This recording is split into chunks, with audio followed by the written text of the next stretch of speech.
Hi Min, I've looked over your second lesson plan and here's some feedback for you. Starting in the elements and presentation area, everything looks great here. I think the prior content knowledge that you have assumed comes from the standards and also fits really well, aligns really well with the objective and what you're having them do today. And your new content knowledge obviously aligns with what you want them to do today. In the desired results section, I was really glad to see that you had drilled down to a specific evidence outcome. And then the piece I watch for as I look at your lesson plan is just to make sure that each section of your lesson plan aligns well with that outcome. Your essential questions for global and content areas are both very appropriate and well done. And your students will be able to is very nice and complete. You have a piece from evidence outcome linked with the word by and then followed by observable outcomes. So nicely done there. On the assessment section, this is well aligned. You know that at this moment, I'm just looking to make sure that it's complete. But that being said, I think you did a really good job there. Okay. Learning plan's looking great. I like the fact that you start with questions just to make sure, the kids have read and that you're not doing it in a quiz-like fashion. I think that helps a little bit.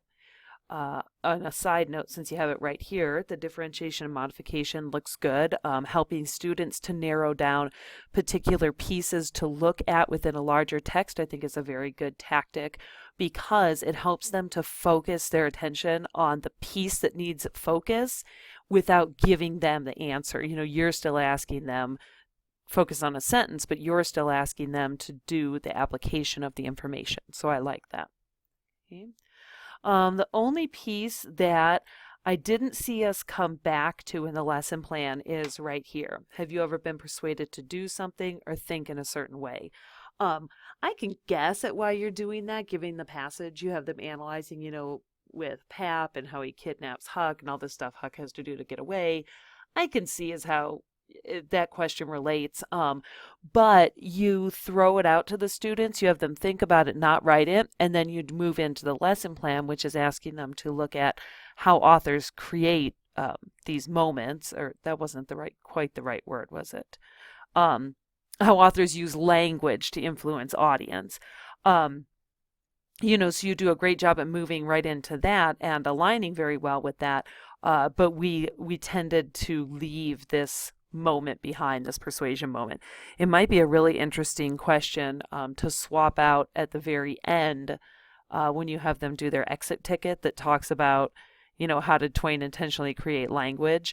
That might be an in-class thing or a homework thing. And then the in-class thing might be, so why did Huck go with Pap? Because he was Pap was this and he was that, and it's all negative and it's not good. So why in the world did he go with him? And is it similar or dissimilar to times when you've been persuaded to do something?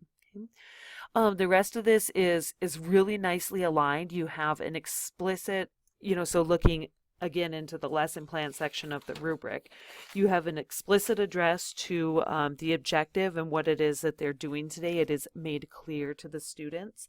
All the steps are clearly presented and cohere well, such that you're reviewing information with them before you ask them to apply the information, and that you're not, how do you say, like beating a dead horse? You know what I mean? Like, here's one metaphor is, let's play with two examples, we're good, move on kind of a thing. And so you have that moment of direct instruction inside of there. And then you do a nice modeling piece for them right here so that the direct instruction is followed by modeling, by guided modeling, and the guided modeling is followed by that small group work. So I think that as far as the rubric goes for the learning plan, you hit all of the pieces that you need. So just that one little piece that you might think about tying back in, being persuaded to do something, and then thinking about how and why it is that Huck chooses his actions. Okay, so nicely done. Thank you.